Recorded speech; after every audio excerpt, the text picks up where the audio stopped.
Pinaigting ng Cebu Police Provincial Office ang kanilang seguridad bilang bahagi ng paghahanda para sa ASEAN Summit 2026.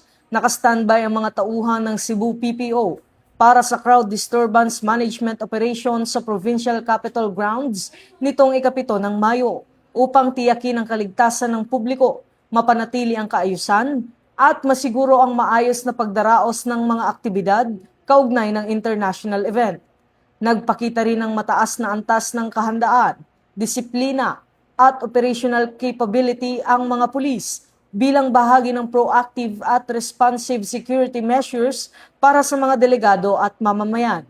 Nananatiling nakatuon ng Cebu PPO sa pagpapanatili ng tiwala ng publiko at pagpapatibay ng seguridad sa lalawigan. Ayon sa PNP, bahagi ito ng PNP Focus Agenda sa ilalim ng Enhanced Managing Police Operations na layong palakasin ang police readiness at mas epektibong security operations para sa malalaking aktibidad at international gatherings. Patuloy namang isinusulong ng PNP ang adhikain bagong PNP para sa bagong Pilipinas, serbisyong mabilis, tapat at nararamdaman. Mula rito sa PNP National Headquarters, ako ang inyong PNN correspondent, Patrolman Don Brosas, alagad ng batas, tagataguyod ng Balitang Pulis.